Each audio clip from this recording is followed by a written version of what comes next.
Blessings and good evening.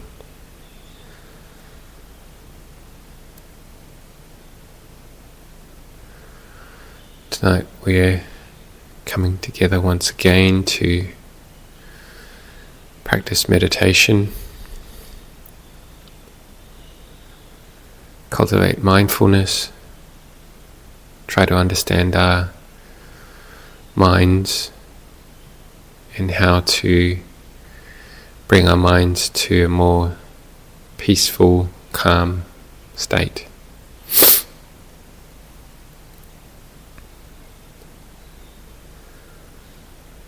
This takes a certain degree of reflection, self-awareness,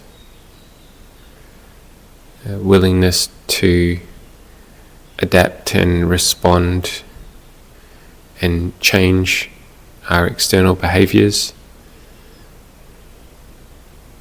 and ultimately our internal, what we dwell on in terms of our states of mind as well. When we practice meditation, we see our minds more clearly, see the content of our minds,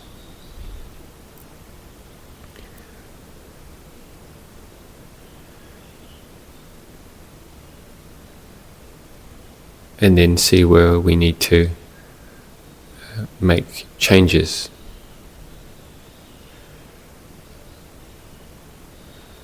We're coming up to the end of the annual Rains Retreat. We've got 10 more days left. So time to put in that last sincere, full effort into our practice for the last 10 days of the Rains Retreat. On the final day of the Rains Retreat, it's called Pawarana Day, or Maha Pawarana. And this is an occasion the Buddha established, an occasion where monks invite admonition from each other.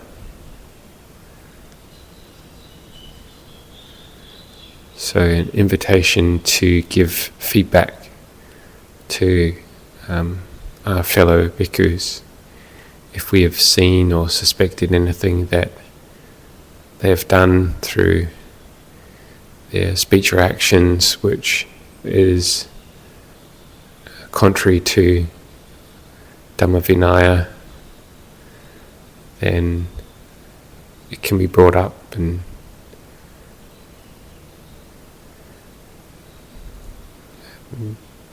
for the monk's benefit, for adjusting his behaviour. Not only that, but it's an occasion where we open ourselves up for training. Just like meditation, when we learn how to see our minds more clearly, and then we learn how to make adjustments, changes. When we say we give feedback, it's often the feedback we see in the meditation is the mind that is unpeaceful, the mind that's agitated, and that's feedback. And there's a reason for that. So if we have a willingness to learn and make changes to what we say, dwell on, what we give attention to in our minds, for example, ill will, if we are giving attention or letting our minds dwell in negative thoughts about a particular person,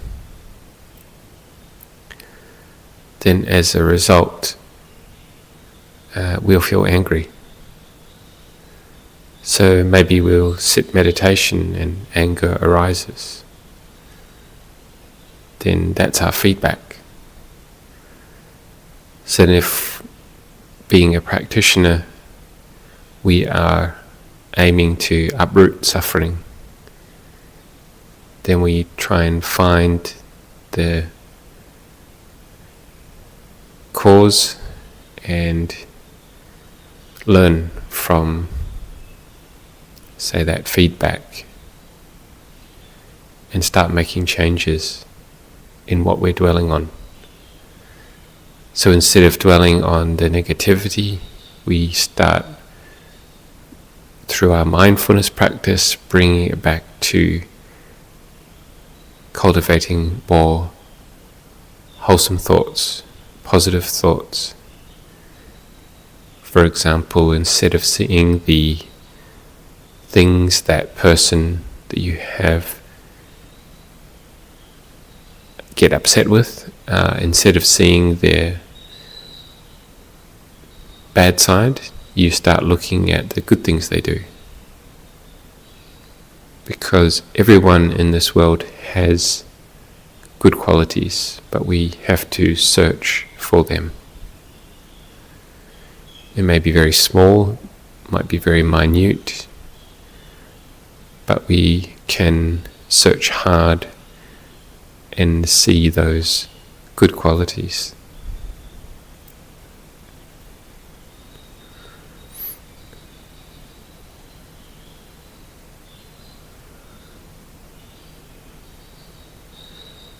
So we can see this attitude of willing to learn is so important in Buddhism. Whether it's on a community level or a personal level, this willingness to learn from one's experience, to being open and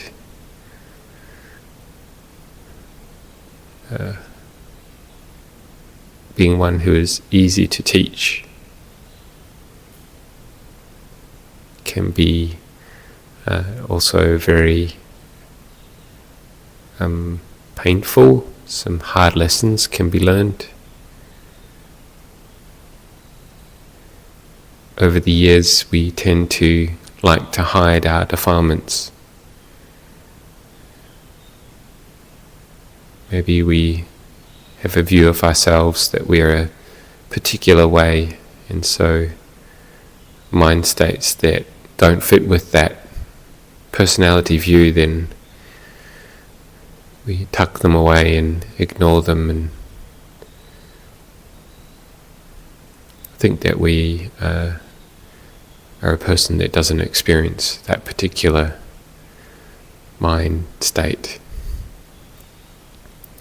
But if we're truly honest with ourselves and wanting to learn, then there's no kind of corner of the mind which we leave for the defilements to sit.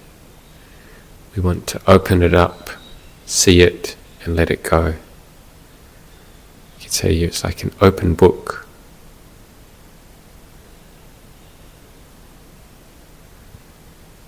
So the Buddha, like I was saying, created this occasion of Pawarana Day. And when we invite admonition, we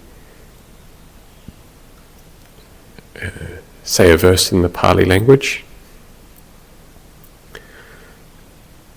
and each monk, despite the seniority of that monk, whether it's a monk who's been a monk for 50, 60 years, or a newly ordained monk, it's the same structure of verse.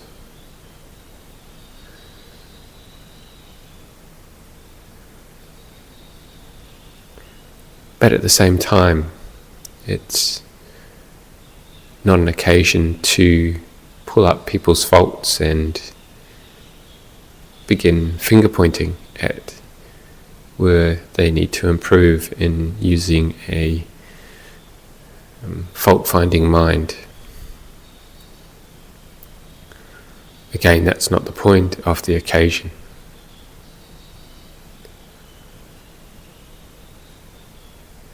So in that way,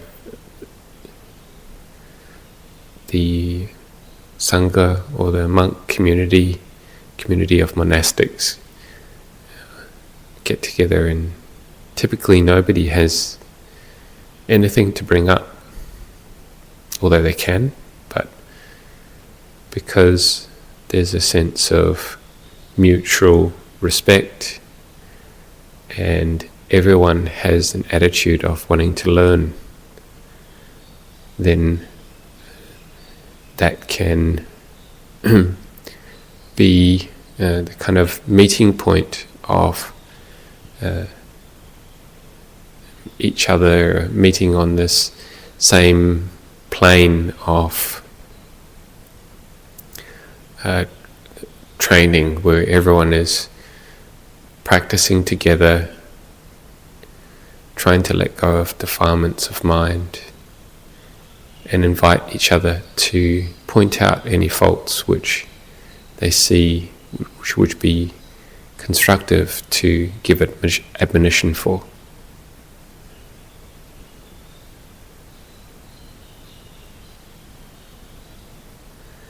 And having the respect for your fellow monastic and their willingness to train, then you're being a fellow monastic of that person, then a sense of compassion and forgiveness and mutual understanding arises. And this can, diffuse any fault-finding that we've been harbouring. Maybe unnecessary fault-finding that we pick up on niggly things and dwell on them too much. This way of opening up for admonition can even diffuse that. If the practitioners are being restrained, composed, and really wanting to train themselves, rather than using as a tool to almost like a vengeful tool, which we hope wouldn't be the case. The reason why I share this with you is something that possibly can be used within your own lives at home. It's a way in which we can live together in a harmonious and peaceful way, encourage each other in our personal lives and spiritual lives,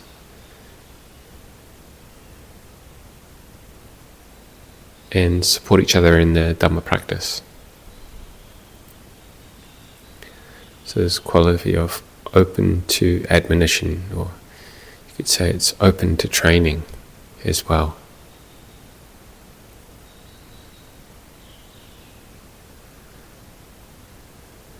So for the next period of time we can practice meditation and cultivating calm, peaceful mind, letting go of our distracted thoughts, trying to still our minds using our meditation object,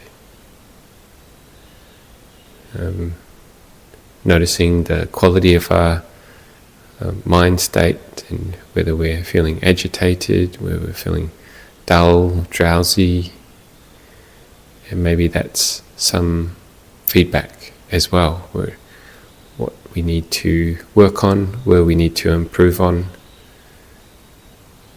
so we can practice that for the next period of time.